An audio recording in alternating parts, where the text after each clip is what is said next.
Welcome to Raptors Today. Now we're standing outside the Thomas and Mack Center. I'm Savanna Hamilton alongside my colleague. Paul Jones is finally here, guys. We got Jonesy. It's hot in the desert, but you know what? I'm taking it because a lot of times we shoot these in the cold, so I'm taking it. Heat, no. We'll take it while we got it, but we got to talk basketball because the Toronto Raptors, now they just faced the Chicago Bulls. They lost 93-83. Delano Banton, let's talk about him. He had a great, strong start. He had a great start when you think about it, Savannah. He did a great job running the team. He was very aggressive early on, getting to the basket, making shots. I mean, he had 12 of their first 17, and you could tell he was really in control of the game. Did a nice job handling the ball. His decision-making was terrific, too, in terms of the scoring, when to go. And the team had a real good vibe at the start. Their intensity was high, and they got out to a great lead. Unfortunately, they couldn't keep it going. What happened was Chicago called a timeout, made some subs. The Raptors bench didn't come in and give them the same spark, but Delano did a terrific job, and you can see his growth. I mean, last year at this time, he's a first-year player in the Summer League. He's trying to figure it out. He comes back this year, not only just to Summer League, but he's had a year with 905 and the Raptors and has a better idea and a feel for the league. So you could see that show through in the first part of the game. Oh, yeah, absolutely. In the first quarter, he had 12 points out of the 17 points before he was subbed off. But now we got to hear from Delano Banton himself. Delano, you had a really hot start coming into this game, but then, the team just as a whole kind of lost it. What happened out there?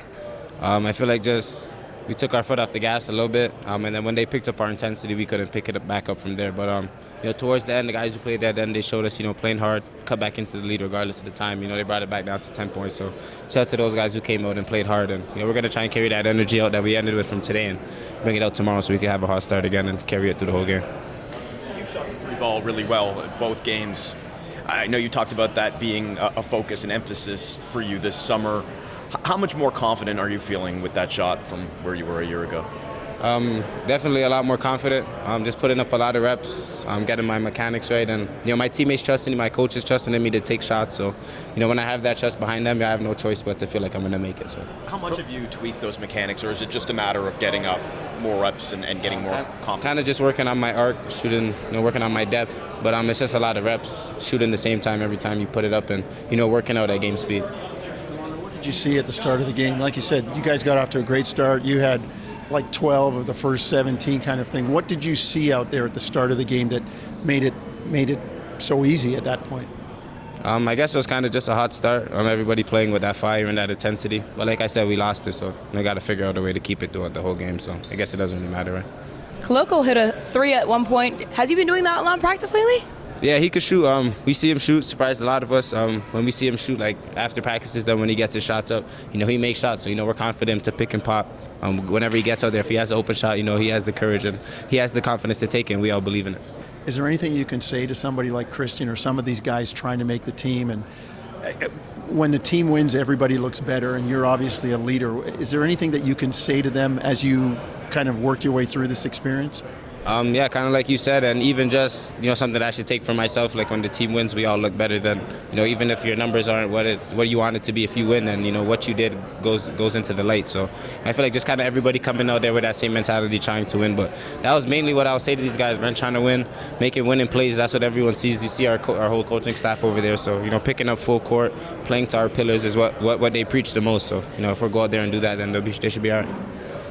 Now, you just heard from Delano Banton, but we got to talk about another player that really stood out in this game, Dowtin Jr. What did you make of his performance? Well, Savannah, he's a guy that you think about it. He's been in a good system, in the Golden State system. When you look at his development, and he's learning good habits, and it's all about having good habits and moving that forward.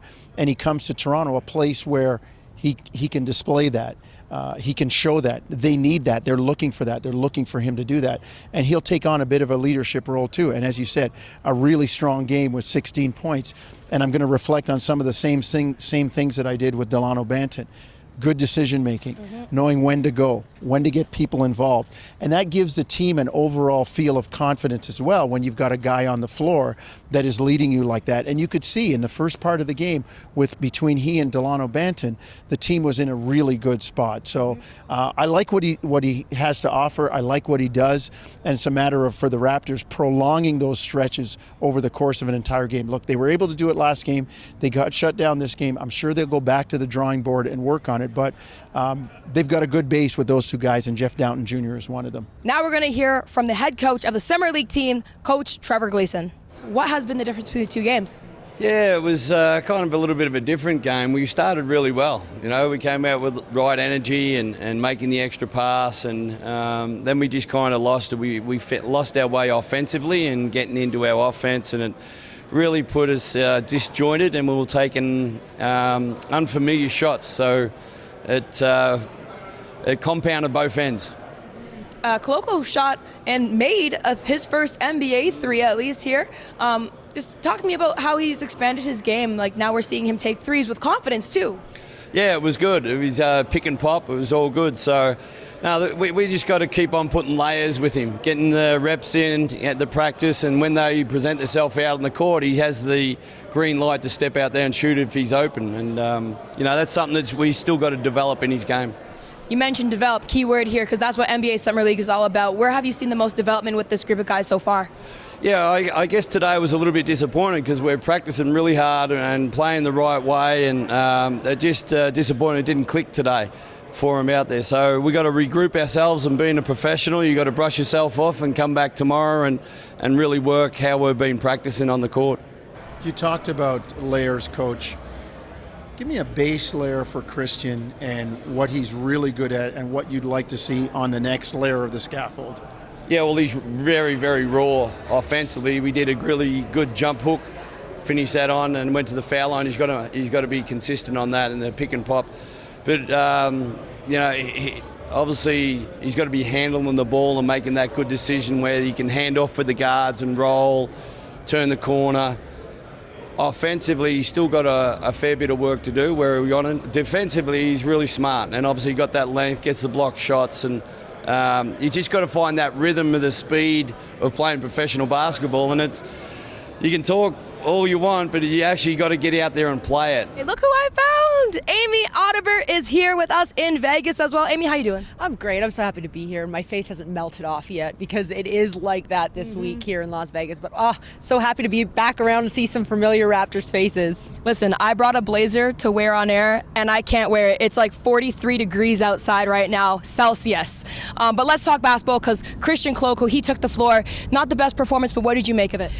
Development. When you take a guy at 33, it's what can you be? And I love the pick. I love the potential fit here with Christian. 5 points, 4 rebounds, 3 blocks in this afternoon's game. It doesn't show up how many he changed, also how many shots he changed. And at his size, he has the potential to really disrupt in the paint. We saw that early because when he got pulled out of the game, that's when the opponent was able to attack and get inside. And so certainly that, just being on the court, we saw him hit a 3, which was really fun too. But for him, it's going to be all about developing. You cannot simulate game reps. You have to go out and play games, and that's what we'll continue to see with him. I thought he made some really nice decisions in terms of patience inside as well, and so just continuing for him to grow and develop and work on those skill sets. Yeah, Ryan also was a new face on the Toronto Raptors squad that also had a really great performance. He really showed some range, Amy. Yeah, I mean, 3 and D, because he had 2 steals, 2 with his 9 points, but really happy for Ryan. He wanted to establish himself as a shooter, and that's exactly what he did late. It only ended up being a 10-point game, but it really was quite a larger deficit when Ryan got in there and really started throwing up shots. But, I mean, he spoke about it, right? It's a tough system to come in and learn, so the one thing you can do when you get out there is play free, have some fun, and shoot the ball. And, I mean, listen, he made some nice ones right in front of course, Nick Nurse and Bobby Webster, so kudos to him. Well, we got to hear from him, but then also watch some overall highlights from the game. What happened out there? Because you guys had such a warm start, and then second half and second quarter even kind of fell off a little bit. We kind of went away from what we were doing defensively.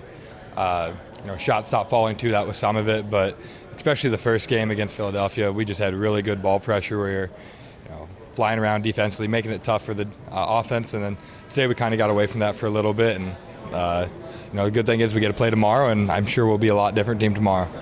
It's hard, and it's not an easy system to learn either with the intense ball pressure. What makes it so tough? It's not like cut and dry. There's no right answer to what to do. If somebody takes your man, because you're pressuring on defense, you've got to find a guy to close out and kind of X out defensively, and there's no clear-cut right answer on that, and so you just got to play with instincts and fly around. And honestly, the hardest part's been playing with new guys, and the longer we're together, the more I feel like we get on the same page and the same chemistry. When you get on the court, you get close up on the court, as you see with Ben with the steal right there. Let's see how he's going to pay it off. And one style, using that long frame that I'm talking about. But I didn't recognize he's that tall. He looks like he's a legit 6'8" out here. Harper in the corner. Wilson on the move. Dowtin had a look, drives and finishes. Same attitude that he had the first 5 minutes. Oh, nice hezzy. Nice bucket, Carlik Jones. That move for Donovan Mitchell, man. I mean, obviously when Utah traded Gobert, as Jones once again continue to make great decisions in that pick and roll. Hill's right there in the corner for the three.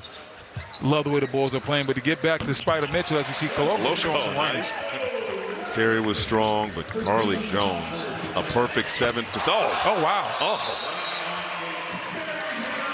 93-83, your final score. Really impressive showing for the Chicago Bulls. The Raptors will be taking on the Utah Jazz on Wednesday. Now, you could watch that on TSN at 7 p.m. Eastern Time, 4 p.m. local. From myself, Savanna Hamilton, Amy Audibert, Paul Jones, Jake LaRue, and Luke, thank you for watching another episode of Raptors Today.